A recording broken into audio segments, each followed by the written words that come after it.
Hey everyone, this is Elenbaas from Nightlight Astrology. Today we're going to take a look at all 12 whole sign house horoscopes for this new moon in Gemini. I've called these flash horoscopes because they are just meant to be brief reminders of the topics activated by whole sign house according to your rising sign.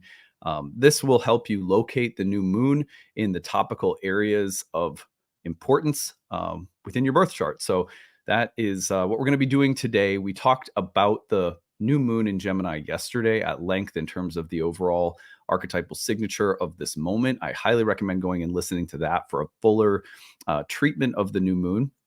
But today, we'll do some horoscope reminders. So before we get into it, don't forget to like and subscribe. Share your comments and reflections if you have a good story to share. We always love hearing from you guys. Transcripts of any of these daily talks can be found on the website, which is nightlightastrology.com. A couple things coming up. One is my next webinar. If you go to the events page, click on live talks and go down, you'll see the 12th house, the world we struggle to see, on June 13th. This is the next monthly webinar talk I'm giving from 7 to 9 p.m. Eastern time. If you can't make it live after you register, we give you that live webinar link, but we also send you a download link of the recording to watch later if you cannot attend live. But anyway, that is June 13th, 7 to 9 p.m. Eastern time. We're going to be looking at the 12th house in the natal chart and the potential for the healing that exists in our natal chart through the 12th house. And in particular, we're going to be looking at the relation between all of the 12 rising signs and the 12th whole sign that occupies the 12th house. And so the juxtaposition between those two signs offers us a lot of insight into the specific kind of healing that exists for each of us in the birth chart. So I'm really looking forward to that one. And then in July, I'm giving a talk on Uranus's entrance into Gemini. Last month, we looked at Neptune and Aries. You go back before that, you'll see the Outer Planets series in love that I did. You can purchase any of those on the shop or there on the live talks page. Go to the courses tab. First year course starts coming up here in June. The next course, Ancient Astrology for the Modern Mystic, our first year program in Ancient Hellenistic Astrology, starts June 16th. You can learn more about it on that first year page. At the bottom, you'll find payment options, including need-based tuition. So if you are someone who really wants to study in any of our programs but needs help to do so, you can apply for the tuition assistance and use our sliding scale.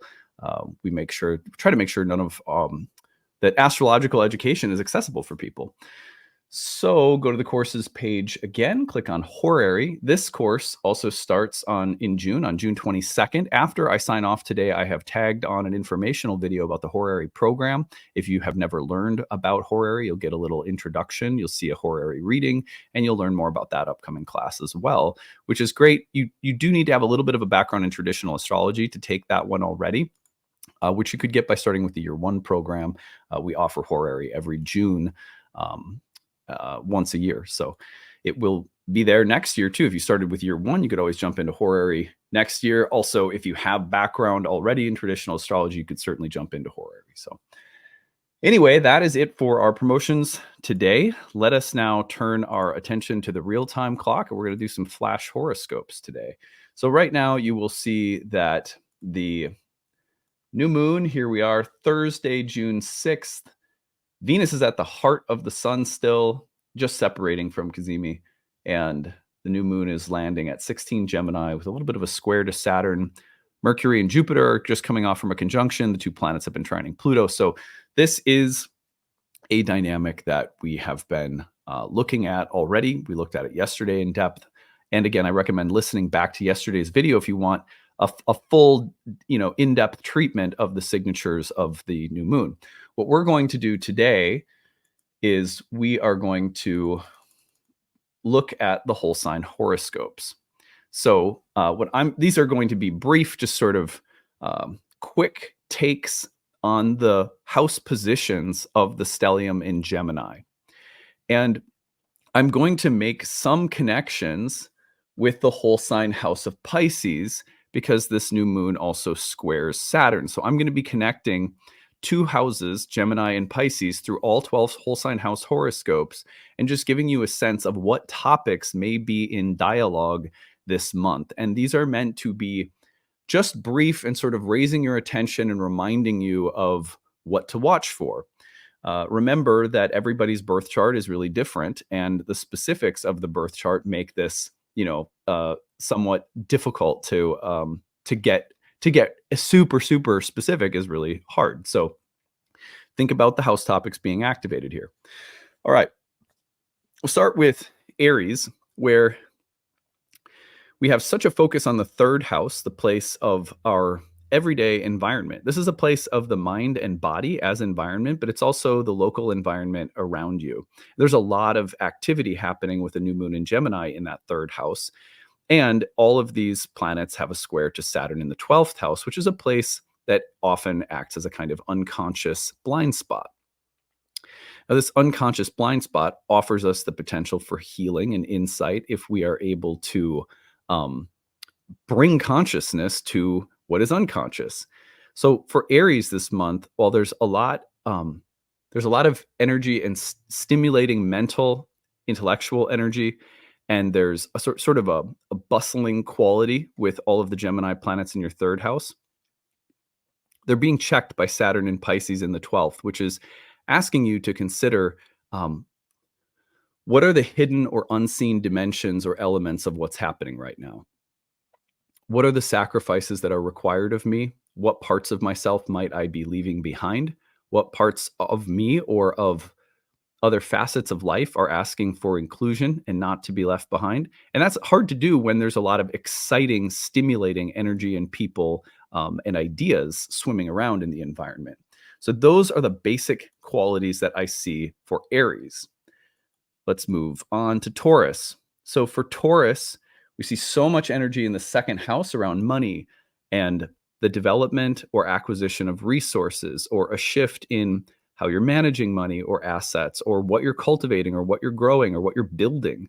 The second house is a place where it's about what we have, but it's also about what we're growing, developing, or cultivating in terms of personal skills, assets, resources, abilities, and so forth. So Tauruses are trying, there's a lot of emphasis on building, growing, and developing things right now, and maybe a kind of abundant flourishing of energy around money, finances, resources. There's definitely a lot there. However, at the same time, Saturn in Pisces in the 11th house is asking us to consider a weightier or heavier or more or even more consequential set of long-term dreams, plans, or goals. Saturn in Pisces in the 11th house at its best is like the voice of wisdom telling us that the road ahead requires more than just quick, changeable, exciting, dynamic, new, youthful energy. It requires maturity. It requires long-term vision. It requires some level of sacrifice. And also, who or what do we feel beholden to? Like, what are we building? What are our resources? What are we trying to cultivate? And also, who or what do we feel obligated to in terms of larger collective or transpersonal visions or goals?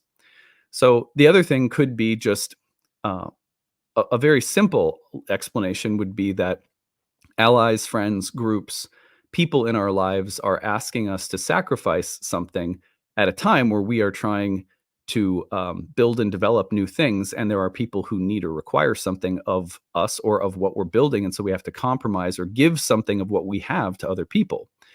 Or maybe it's about drawing boundaries in terms of what we feel we have and what we can give to other people and what we need to keep for ourselves. So those are some of the tensions I could see brewing for Tauruses around the Gemini Pisces axis. Because remember, Saturn offers a little bit of a check. It's either the voice of maturity checking us, or it's the voice of something that's being. It's like someone or something that's demanding something that we maybe even have to say no to. All right, for Gemini rising, the importance lands in the first house. The important signature of all these Gemini planets land in your first house. And then they're squaring with the Saturn in the 10th. So we're talking about the relation between identity, character development, your sense of selfhood, your body, your health. And we're talking about obligations, responsibilities, or the weightier qualities of Saturn in the 10th house of career or public reputation. This is a time where you may be feeling like you're ready to experiment or get creative or playful with respect to who you are, how you show up in the world. There's a need to recreate yourself. And yet, the question of how you recreate yourself is intimately tied to the obligations or requirements of Saturn in the career house or in the house of public reputation or professional calling. And so you are remaking yourself in relation to either what you feel most held back or prohibited by, and you're just saying, I can't be held back by Saturn any longer. Or it might be that you're saying, I have to recreate myself and find different avenues of expression or happiness or freedom or creativity while also meeting the obligations and responsibilities that I have in the world. But how are you negotiating that check from Saturn in the 10th house as there's also this very busy creative energy that has you thinking about who you are and who you're becoming and how you need to change as an individual? Is how we change in relation to responsibilities and obligations, or especially around the professional world. Those are some of the topics that come to mind for Geminis. All right, let's go on to Cancer. So for Cancer, we're looking at the stellium of Gemini planets in the 12th with the check from Saturn in the 9th. This is interesting because there's a conversation going on right now for Cancer risings about your beliefs, your worldview, your unconscious blind spots, and your philosophical or spiritual commitments, your faith or your lack of it, your doubts, your worries or concerns with respect to your philosophical or spiritual paradigm. We all go through periods where we have to adjust or modify our moral, philosophical, or spiritual outlook, or we learn something new, and that new learning offers us some kind of feedback into ourselves. And with that feedback, we can then start to bring some light to a place that has been unconscious. So for Cancers, I think about the process of making unconscious material conscious through spiritual, religious reflection or learning, or maybe something rather studious. On the other hand, questioning things, actively doubting and starting to question old paradigms, and allowing yourself to be curious, but not necessarily committed at the moment. That may be what is called for right now as well. So I look, though, generally at the place of beliefs, learning, higher education, the place of that kind of that unconscious space of the 12th house, and they are in dialogue with one another this month. Let's move on. So for Leos, we're connecting the 11th and the 8th, which is really about these two houses together are really about social contracts. The people, places, energies that we want to associate with because they help us get where we want to go. So much of the 11th house is about that. Who are my allies? Who are my friends? What kind of people and groups and connections are conducive to the realization of my dreams and ambitions?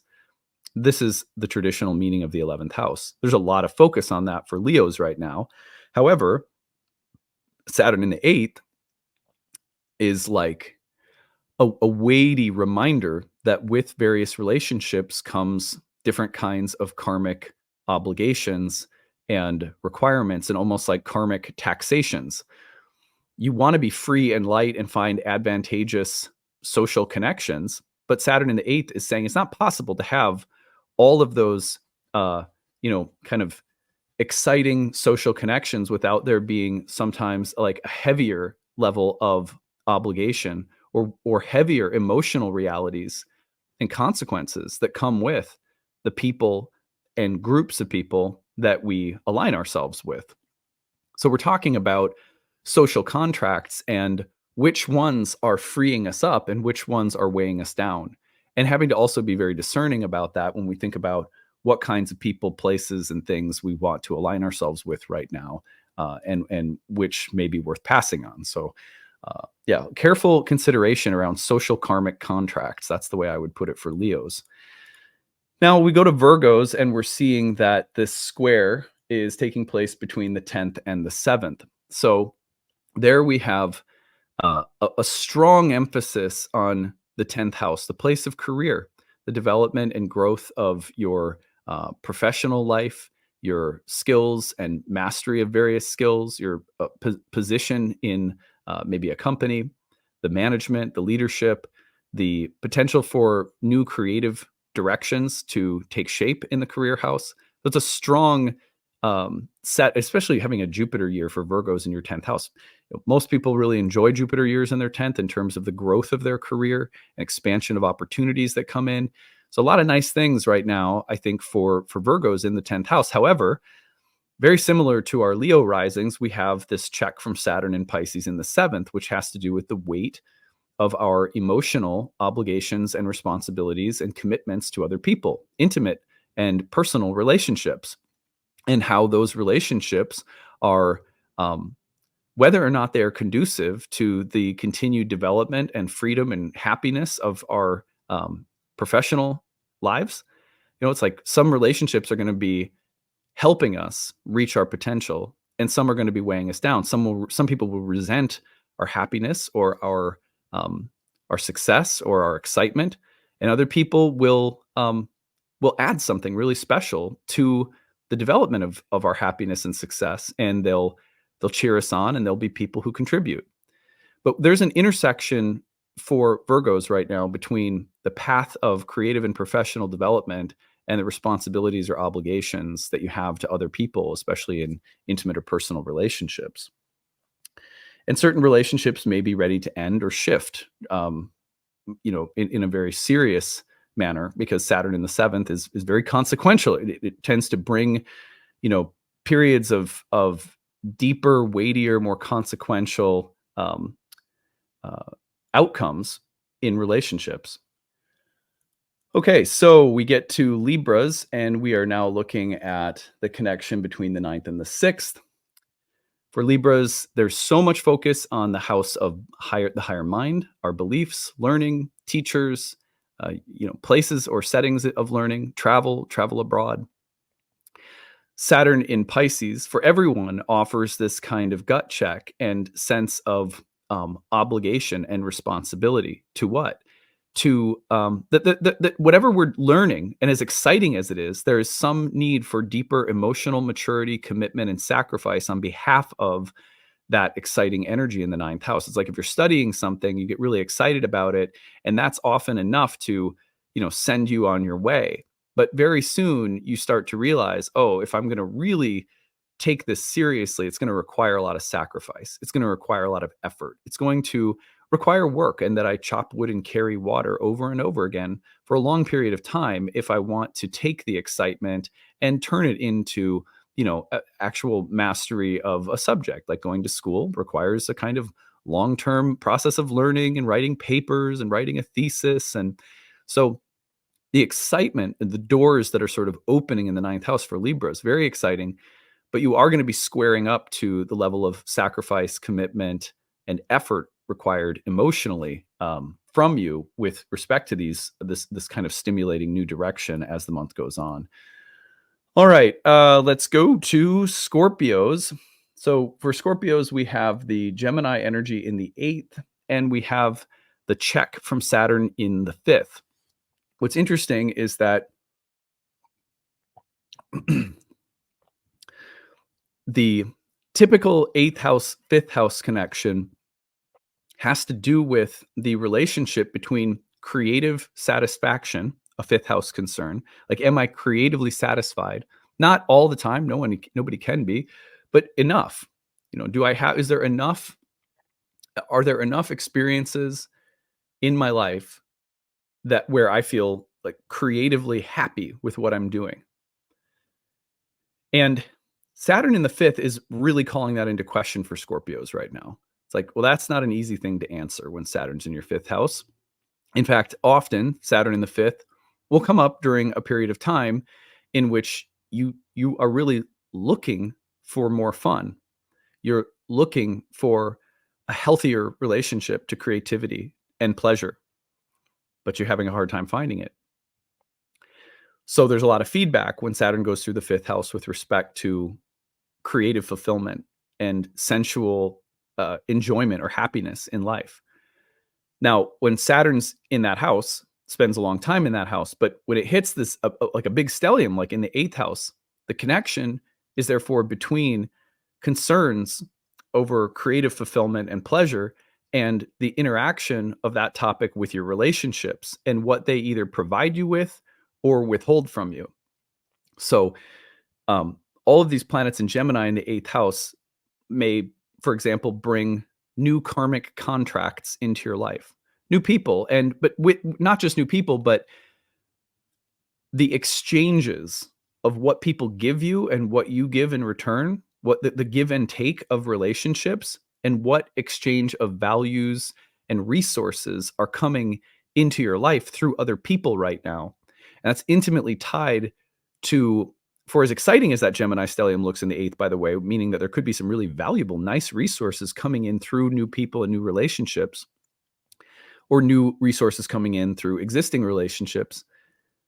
But either way, it's immediately being checked by Saturn, who's still in the fifth house asking, how do I find creative satisfaction or pleasure in life? So that's the dynamic that I would pay attention to if I was Scorpio rising. All right, let's go forward to Sagittarius, where we now have the square between the 7th and the 4th.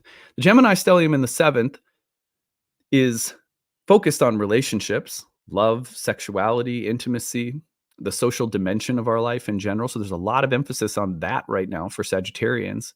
Opening your life, opening your mind to new people, new thoughts, transformation of both mind and body through other people is pronounced for Sagittarians right now.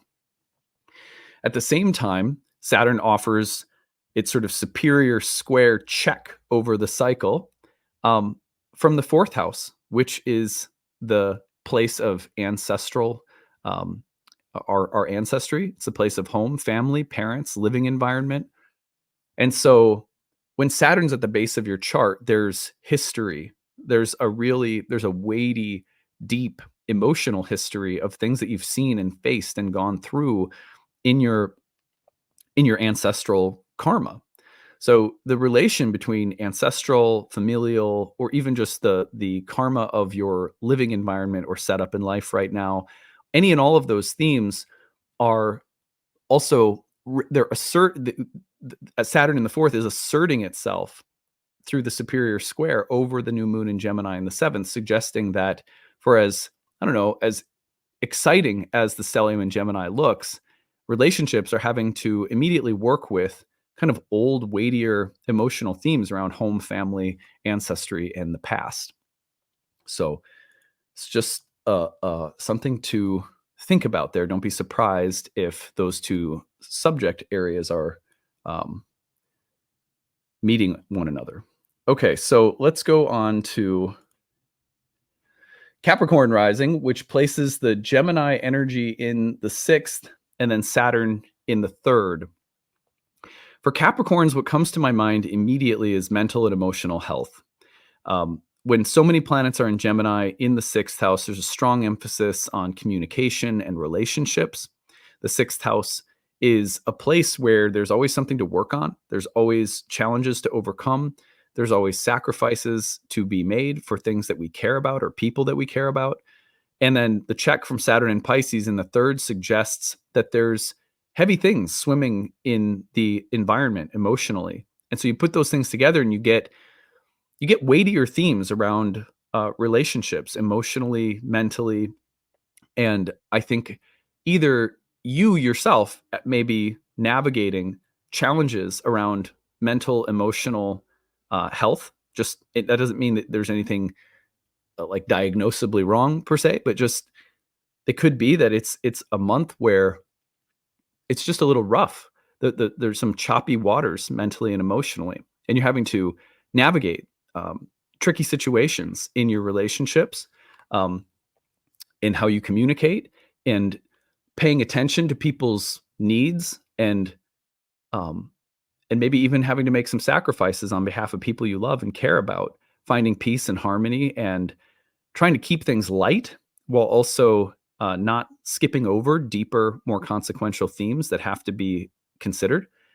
But I see this for Capricorns as a month of trying to ride some waves, ride through some difficult waters when it comes to mind and emotions in relationships. And the theme of resilience and playfulness as a way of moving through heavier material comes to mind. Like, keep it lighthearted. All right, so Aquarius. Excuse me. Aquarius, we take the Gemini planets in the fifth and we square to Saturn and Pisces in the second. So the connection between these two houses has a lot to do with resources and the focus on creativity and joy and creative satisfaction. The fifth house, often called the joy derived from one's dharma, has to do with the satisfaction that we get from living in touch with a creative essence. And that creative essence expresses itself differently in every individual's life. But right now, there's so much focus on creativity and the development of the creative side of life, as well as just the side of life that says, I'm happy today. This was fun. This was enjoyable. So is life, do I feel happy? Am I doing things that are enjoyable? Do I feel creatively satisfied? Of course, it's a house of pregnancy and children and so many other things. Well, there's so much emphasis there for Aquarians right now. This is truly revolutionary for Aquarians with Pluto also in your first house. You're shifting your identity in relation to creative expression. And there's a call to become a little bit more lighthearted, which is always good for Saturn ruled signs on the ascendant. Both Capricorn and Aquarius often need help with that. But we're also looking at the intersection of creativity and happiness and resources. Do I have what I need to pursue the things that I want? Saturn in the second could say, well, you don't have the time, money, energy, or resources to do things that are creative, or that's irresponsible, or something like that. So I would be careful of Saturn as a kind of killjoy in the second house, trying to limit what you feel like you can do creatively, or trying to tell you it's not time or it's not responsible to have fun. And I'd be very careful of that. On the other hand, I wonder if you're trying to you're really trying to get a clear sense of what you have available, what resources are there for you to use wisely and incrementally toward the realization of some creative dreams.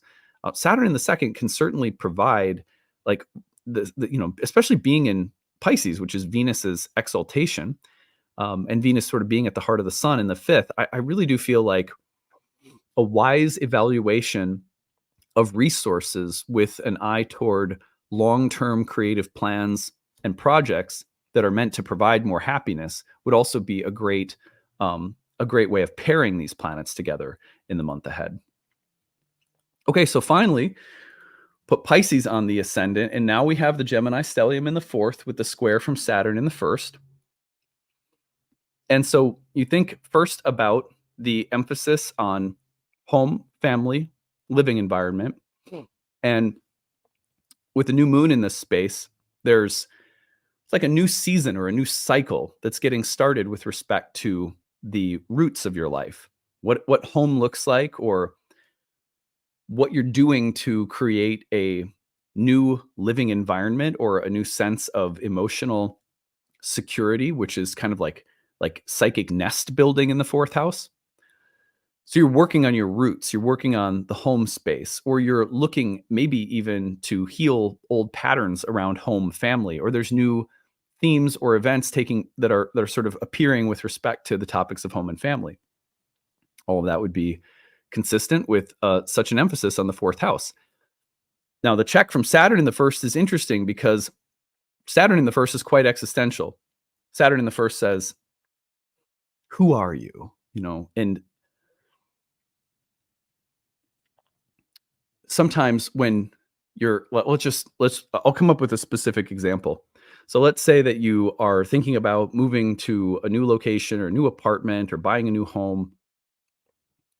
And as you are looking at your options and trying to determine where you're going to move, the question that keeps coming up is, yeah, but I'm just not sure that this place is me. I'm not sure that this is an accurate reflection of who I am or who I'm becoming. And that might be due to the fact that Saturn in the first house is quite existential and often makes it very difficult to get a clear sense of who we are and who we are not. And so, deeper existential questions around identity, and where your life is heading and who you're becoming or what you're having to let go of, which is in process with Saturn in the first house, is coming into a conversation with this kind of new, exciting, bubbly energy around home, family, roots, living environment, etc. So it's an existential month for Pisceans with respect to the future of home, family, and roots. And there's a powerful intersection right now between questions of who you are and who you've been with respect to things like your living environment or your home or your family. So that's how I would see that one. And that is our final horoscope. All right.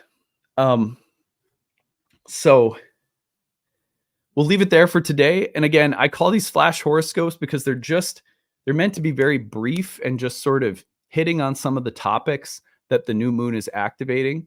For many of you, the most specific manifestations will exist in relation to the specifics of your birth chart.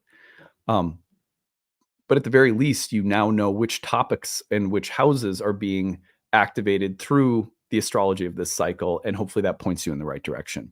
So we'll leave it there for today. I will be back tomorrow with more. And after I sign off, you can learn more about the horary program if you'd like to.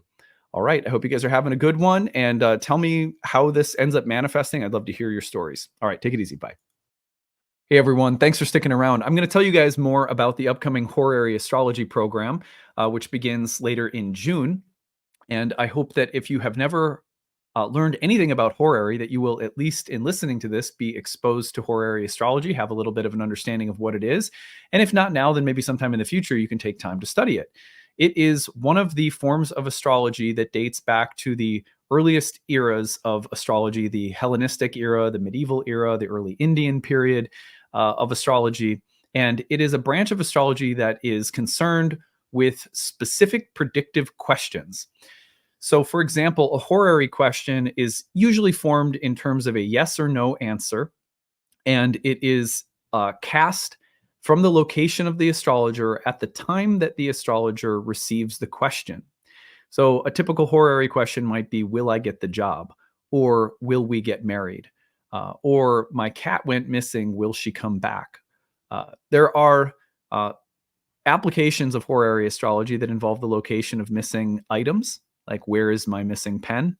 Or where is, I actually helped a farmer one time locate a missing bull that had gotten out of the pasture. So it's a really, really fascinating form of astrology. It's very old, and it is like the birth chart of a question, a predictive question. So again, if I receive a question from someone and it's like, will I get the job? Then I cast that chart at the time I get the question. I usually use the receipt of the email time.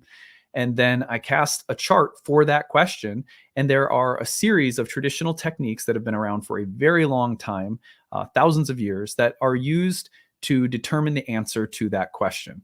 So with that in mind, let me show you a chart and you can learn, see what it's like in real time. So this chart is, the question that was asked is, will my spouse keep his job? This is a woman who had some very good reason to worry that her spouse might be getting laid off. And so she wanted to know, so she could prepare herself, is he in fact going to be laid off from his job? And so when I receive that question, that's a horary question. When I receive it at 9:03 a.m. on April 10th of 2023, a little over a year ago, here in Minnetonka, Minnesota, where I live, I cast a chart that becomes the birth chart of that question. I then use a series of techniques, and that's what you're going to learn in the horary program, are those techniques that go into answering all different kinds of questions. Questions about jobs, questions about money, questions about health, questions about marriage or relationships, questions about babies, questions about in pregnancy. I mean, you name it. And even missing pets and people and missing items. You see a lot of different approaches in horary. And so over the course of a year, we study those approaches to different kinds of questions, and we practice with different charts of different questions, learning the techniques so that we can have this predictive tool in our kit as an astrologer. So anyway, here's a question: will spouse keep his job? In horary, what happens is you are always looking at the planets that represent the people and aspects of the question. The person asking the question is called the querent. The querent is always given the ruler of the ascendant and usually the moon as a co-signifier of the querent. So in this case, Gemini is rising. So we're going to give Mercury to the querent and the moon. Well, we can see the moon is sitting right on the cusp of the 7th house of marriage, which shows us that the querent, the person asking the question, is indeed really concerned about their spouse. The placement of the moon gives that away because it's sitting on the cusp of the 7th, which is going to be the house of the partner. So you see little things like that. They're a little wink that you have you have a radical chart, so to speak. Now, the 7th house ruler is going to be the spouse. That's Jupiter, since Sagittarius sits on the 7th house cusp. In horary, we use quadrant-based houses because the theory was all developed through quadrant-based house systems, which is interesting. So this is the only place in my practice that I teach from and use a quadrant-based house system, not whole sign. Anyway, it's really fascinating to look at this chart because Jupiter is going to represent the spouse. So we can see Jupiter over here, about to be conjoined by the sun. Then we look at the spouse's job. And the spouse's job is going to be the 10th house from the spouse. The 10th house from the 7th is going to be the ruler of the 4th. That's called derived houses. This is something that appears in horary quite a bit. So if we take the spouse as house 1 and we count 1 through 10 from house 7, we get to the cusp of house 4 for the 10th from the 7th, or the spouse's job. That is the sun. So here we see that the sun, exalted sun in Aries, is about to conjoin Jupiter. This means that Jupiter is combust. And when Jupiter is combust like that so badly and the sun is about to conjoin it, that is a moment of death for Jupiter. So the job, we know that combustion from a planet like that is often implied in the charts of death, or that's a condition of debility for Jupiter at the hands of the exalted sun. And Jupiter is, of course, sitting on the 12th house cusp, which is the derived 6th from the 7th house of the spouse, a place that was associated with misfortune. So we can see that this is a very clear indication that that Jupiter is being debilitated by, burnt up by the job. And that moment that's coming of the conjunction could be positively looked at as maybe a death and rebirth of your career. But the first thing that's happening is the death. When it is a possibility built into the question that he could be one of the people that's about to be laid off at his company, and you have this kind of symbolism, this is very clearly a yes, your husband is about to be laid off because of that combustion and the upcoming combustion and conjunction from the sun. Now you might say, what about Cazimi? Doesn't the Cazimi mean like a rebirth? Yeah, but not first, right? The first thing that happens is that Jupiter is being burnt up by the sun. When the sun is the job and Jupiter is the spouse, and there is a possibility that this kind of event happens, then yes, that is exactly what happens.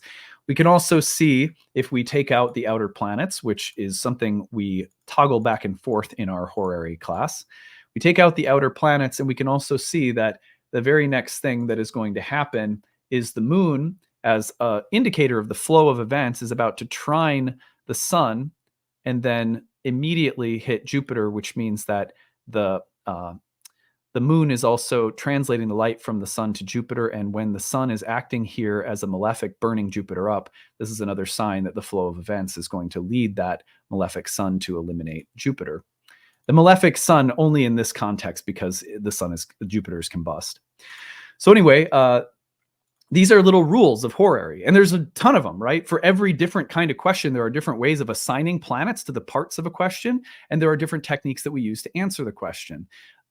In that case, the judgment of the chart was, it does look as though your husband is going to be laid off, and indeed, that was the outcome. Her husband was laid off within a week. So the way that I framed it in the answer was very uplifting, because I said, this is when we see this kind of event, a Jupiter Sun Cazimi, which we've had in the sky recently just now too, as I'm making this, that can be a sign of rebirth. So even if there's a death and a loss here of job, the opportunity for this to be a career reset is also implied by the transition of this Jupiter Sun conjunction. And she did write to me later in the summer last year to tell me that he found a new job. So, and it was indeed a positive reset. So half of the art of horary is delivering the news. How do you deliver a predictive result without increasing someone's anxiety, in a way that's constructive? How do we take what we see and translate it for someone when the question is predictive? And there's often a lot of, people have a lot of emotion invested in the outcome. So this is a beautiful form of astrology. If you are interested in studying it, here is how to register. You go over to the website, which is nightlightastrology.com, and you are going to go to the courses page. And when you're on the courses page, you're going to click on the horary course. You need to have a background in understanding dignities, aspects, and house meanings. And then it starts on June 22nd. At the bottom, you will find that there is need-based tuition assistance. And there are also payment plans that you can utilize, and a one-time payment saves a little bit of money. So, but if you need tuition assistance because it would be impossible for you to take the program otherwise, please be sure to check that out and come study horary. It's an amazing, amazing form of astrology. If I could do nothing but practice horary, I would, because it is so interesting to see the unique picture of each situation come to life in the context of a horary reading. There's no birth chart needed for it either. It's amazing that astrology can work that way. We always think, oh, it has to work off from a birth chart. No. We can use astrology just like we use tarot cards. Cast them out at the moment a unique question comes up. Cast a chart at the moment of a question, and you have a series of techniques and approaches that can help you answer it. So that's horary in a nutshell. I hope to see you guys there, and thanks for listening.